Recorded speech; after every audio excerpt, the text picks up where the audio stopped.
let's look just for a moment at some of the other questions from the Sea Voter Tracker for Rajasthan.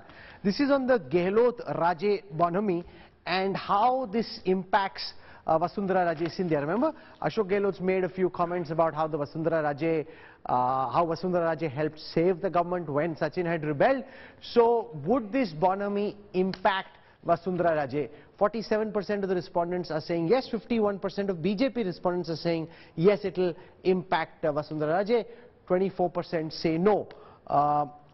What do people make of the Gehlot-Modi friendly statements? Remember, unlike some of the Congress leaders who've been taking very strong positions on questions of Gautam Adani, on questions of central government, Ashok Gehlot's been more ambivalent. He doesn't seem to be quite in disagreement with the government in the way that someone like Rahul Gandhi is. So he's now very, he's separating himself from the kind of positions that RG is taking. So what do people make of this? Can Gehlot join the BJP? 24% say yes, but I think that's just in a manner of asking and the manner of speaking. That's quite difficult for it to happen.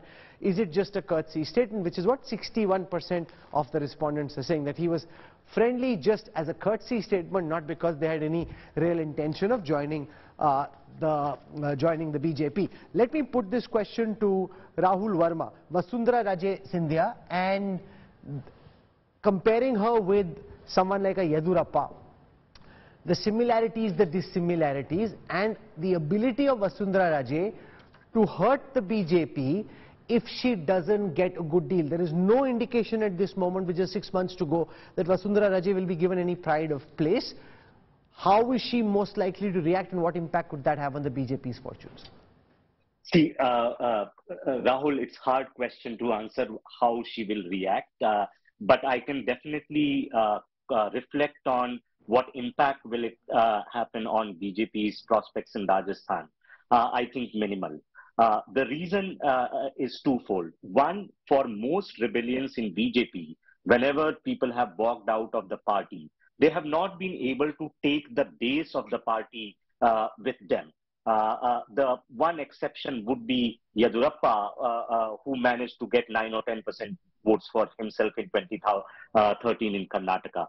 And the reason Yedurappa could do that, because he was one of the architects of BJP in Karnataka, plus he comes from a community which has a very solid vote base and has been voting for the BJP, right? So he basically mobilized his entire community, or a large part of his community, against the BJP and for himself.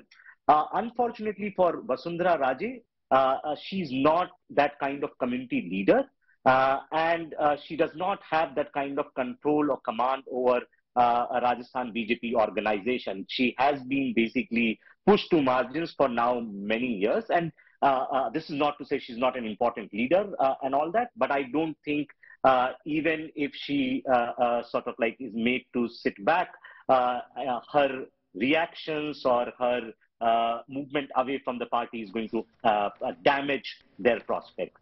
In the Rajasthan elections, the BJP had 39% of the vote share. In 2013, they had 45% of the vote share. Rahul Srivastav, how much of that 39% could be imperiled if Vasundhara-Raje isn't treated well? Rahul Verma seems to suggest that the damage could be very minimal. See, the BJP has such a structure. See, Kalyan Singh rebelled, finished. Uma Bharti rebelled, today she is complaining on ordinary things in Madhya Pradesh. You don't have BJP leaders rebelling and really growing out, because the BJP is not, you know, it knows, it rides on its shoulders of a system called RSS. Once that system withdraws, BJP leaders find it very difficult. Then there is a huge ideological positioning. If you're not part of it, then you're gone. But whereas the Congress, you have success stories all over. Hemant Biswa Sarma, you've got Jagan, you've got so many other leaders, Mamta Banerjee. Now in that scenario, yes, it is true. Vasundhara-Raje is a strong factor, Rahul. You can't deny her.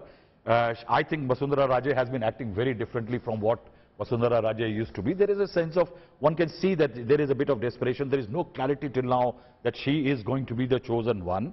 And the BJP part is keeping everything very open-ended. But there is one factor which I will like always to remember. With Sachin Pilot, somebody like a Sachin Pilot and a Congress party gearing itself, targeting Vasundhara-Raje for a probe, will Vasundhara-Raje and her supporters like the Congress to come back to power? Rahul, may I just have Yes, yes. Rahul, don't mind me saying this, I'm not trying to sound holier than thou. The Congress party is a party of individual leaders. And therefore, when an individual leader leaves the party fold, he is still potent. The BJP, on the other hand, is a party-first driven kind of a system where leaders are actually propelled by the party and the ideology. I'm not trying to make honey and motherhood statements. This is a true fact. So therefore, the tallest leaders of the BJP are the leaders of the BJP because they represent that party structure and the ideological foundation of that party. And therefore, for you to say, first of all, the leaders don't rebel in that manner. And we are being very uncharitable to Vasundhara ji. She has made no such statement to impute such kind of motives, etc. to her. She has been a disciplined party soldier for the party for so many years. I think that it is just unfair to keep targeting somebody like that. But having said that, it is very difficult in the BJP to even rebel like that or to become successful after their rebellion. Please see what is Jagdish Shettar ji now. He could not manage to win even his own assembly seat. Did Mr. Jagdish Shettar win?